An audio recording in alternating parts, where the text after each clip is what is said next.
Spirit, tell me if Tiny Tim will live. I see a vacant seat in the poor chimney corner. I see a crutch without an owner, carefully preserved. If these shadows remain unaltered by the future, none other of my race will find him here. What then? If he is likely to die, he had better do it and decrease the surplus population. No, kind Spirit, no. Will you decide what men may live, what men shall die? It may be, Scrooge, that you are less worthy in the sight of heaven and less fit to live than millions like this poor man's child. Mr. Scrooge, raise your glasses, everybody.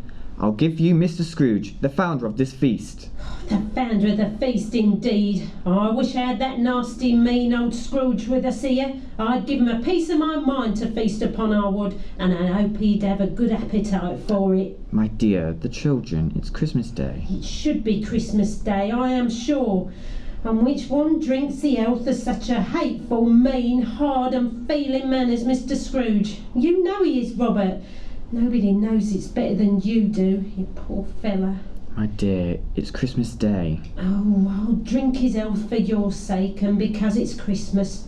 But I'll not drink it for his sake, not never. Long life to him. A Merry Christmas and a Happy New Year. He'll be very merry and very happy, I have no doubt. To Mr. Scrooge. To Mr. Scrooge. Well done, Tiny Tim. And now, Mother, are you nearly ready to begin? Oh, I'm just wondering if the pudding will be done enough. Suppose it breaks. Ma, while you're turning it out. Supposing someone gets it all over the wall in the back of the yard where we're all in here eating the goose and steals it. Supposing someone had took it already. Scrooge, touch my robe once more, as there is another place that you must visit this night. A place where you would be welcome, if only you opened your heart to others. Behold the dwelling of your nephew Fred, as he shares Christmas with his dearest friends. Let's have another game. Yes, What would it be? yes and no. Oh, I love that idea. Very well, yes and no it is. Now, I am thinking of something. You may question me, but I may only answer yes or no. A pancake, St. Paul's Cathedral, a Christmas pudding.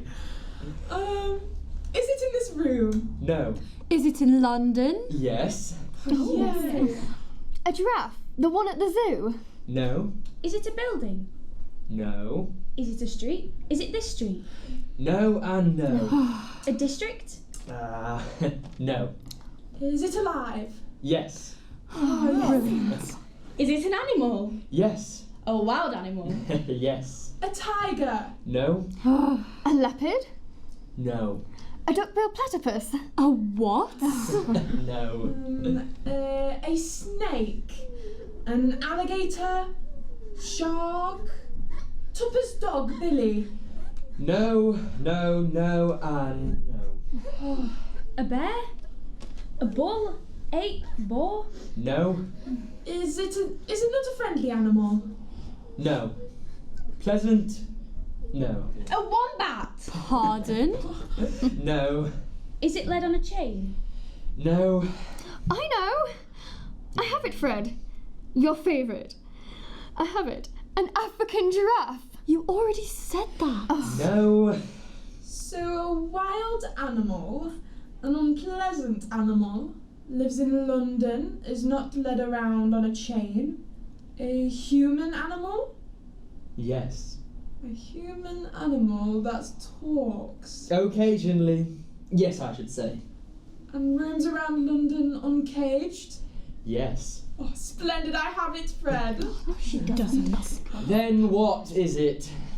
It is your Uncle Scrooge, correct? It is, I confess it. Then, Fred, I must protest. On what score? On 2 scores, Frederick. Your answer to is it a bear was no. Your answer to is it a boar was no. Well, I call that stretching the truth. Well, boar or not, he has given us plenty of merriment, I'm sure. So let's go in and drink his health and then we dance. We'll wish a Merry Christmas to the old man wherever he is. He wouldn't take it from me. but will take it from all of us nonetheless.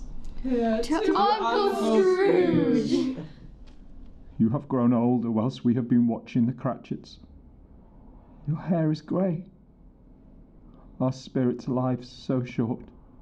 My life upon this globe is very brief. It ends tonight. Tonight? Tonight at midnight. Hark, the time is drawing near.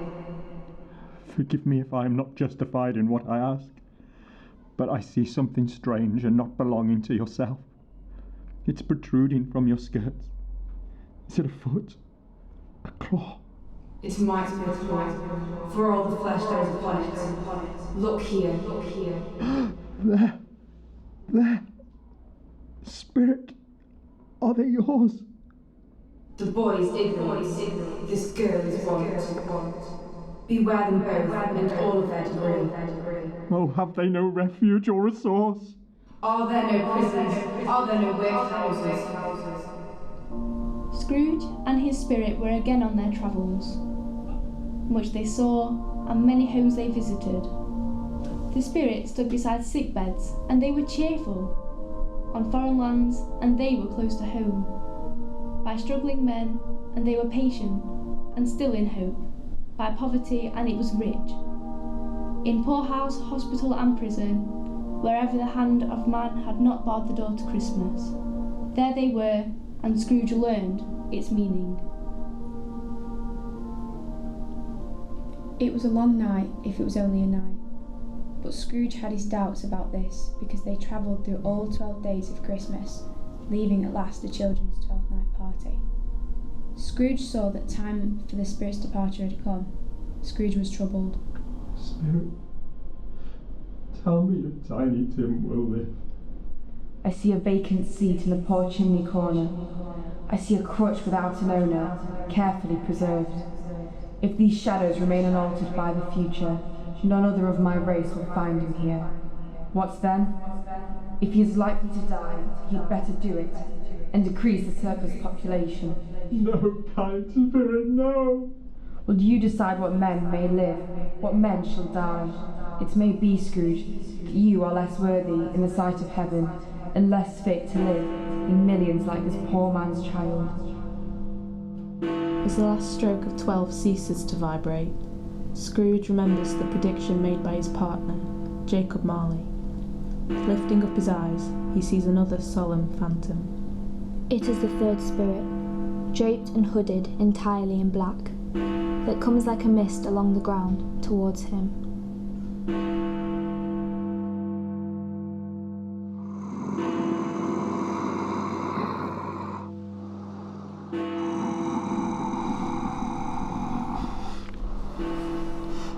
Am I in the presence of the ghost of Christmas yet to come? You are about to show me shadows of the things that have not happened but will happen time before us. Is that so, Spirit?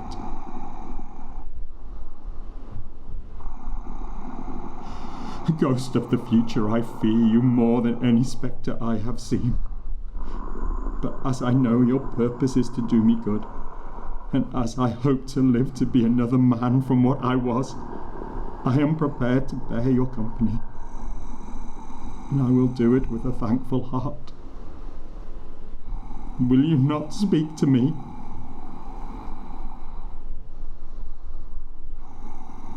Lead on. Lead on. The night is waning fast, and it is precious time to me, I know. Lead on, Spirit. The ghost of Christmas yet to come takes Scrooge to the heart of the city, to the exchange, to where the merchants hurry up and down and chink the money in their pockets and look at their watches and play with their great gold seals and converse in little groups. No, I don't know much about it either way. I only know he's dead. Old Scratch has got its own at last. When did he die? Last night, I believe. Why? What was the matter with him? I thought he'd never die. God knows. What has he done with his money? I haven't heard. Left it to his company, perhaps.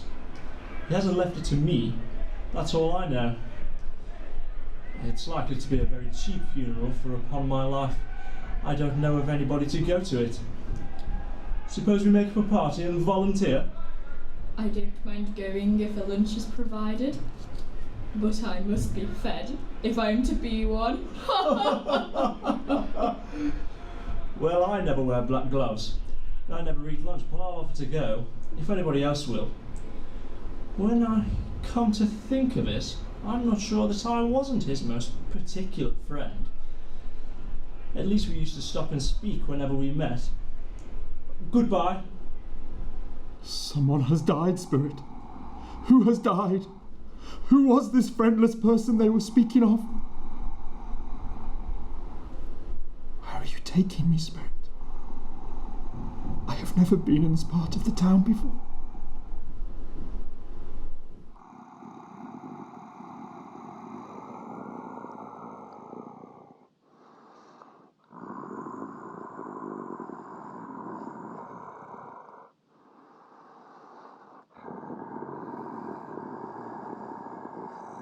The ways are foul and narrow, the shops and houses are wretched, the people half naked, drunken, slipshod, ugly. The whole quarter reeks of crime, with filth and misery. The ghost takes Scrooge into a low-browed, beetling shop, where iron, old rags, bottles, bones, and greasy offal are bought and sold. The ghost shows Scrooge the owner of this miserable shop. Look here, old Joey, there's a chance if we haven't all three met here without meaning it. Which of you was here first then? No deals in the order they camps. I, the charwoman, was first, old Joe. The laundress here was second. The undertaker's man was third. Stop till I shut the door then. Oh, how it squeaks. There ain't such a rusty bit of metal in the place as its own hinges. I believe, and I'm sure no such old bones here as mine. We're all suitable to our calling. We're all well-matched. What odds then? What odds, Mrs. Dilber? Every person has a right to take care of themselves, hasn't they? He always did. That's true indeed, no man more so. Why? Then, don't stand staring there as if you was afraid, woman. Who's the wiser? We're not going to pick holes in each other's coats, I suppose. No, indeed. Very well then, that's enough. Who's worse for the loss of a few things like these? Not a dead man, I suppose. No, indeed. If he wanted to keep him after he was dead, why wasn't the wicked old Screw more natural in his lifetime? If he had been, he'd have had somebody to look after him when he was struck with death, instead of lying gasping out there alone by himself. It's the truest word that was ever spoke. It's judgment on him. I wish it was a little heavier judgment, and it should have been. You may depend upon it, if I could have had laid my hands on anything else. Open that bundle, old Joe, and let me know the value of it. Speak out plain. I'm not afraid to be the first, nor afraid for them to see it.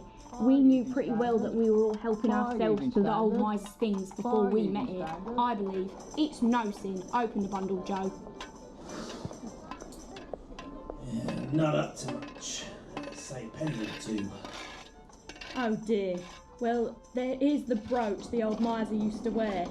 Paste and pinch pick, as one might have expected. I'll give you threepence for it, for old time's sake. Though Lord knows I'll be out of pocket. Let's see. A penny for the seal, twopence for the pencil case, and threepence for the brooch.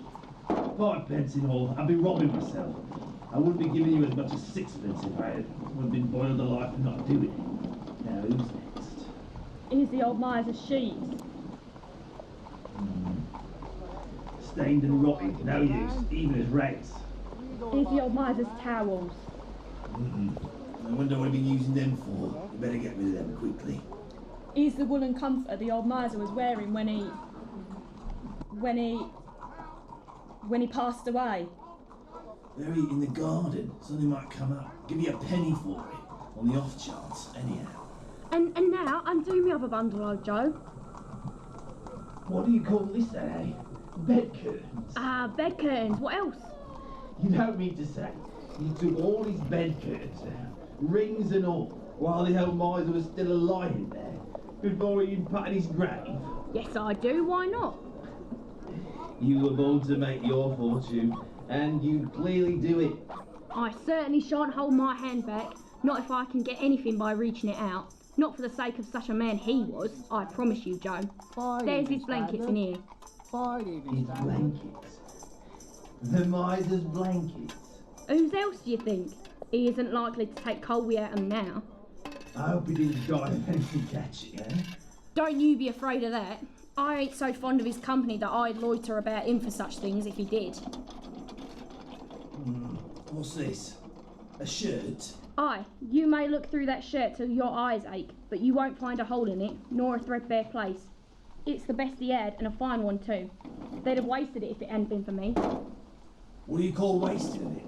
Putting it on him to be buried in, to be sure. Somebody was fool enough to do it, but I took it off again. If sacking ain't good enough for such a purpose, it isn't good enough for anything. If quiet has become into the body, he couldn't look uglier than he did in that shirt. Now, let's have the money for what we've brought you. This is the end of it, you see. He frightened everyone away from him when he was alive to profit us when he was dead.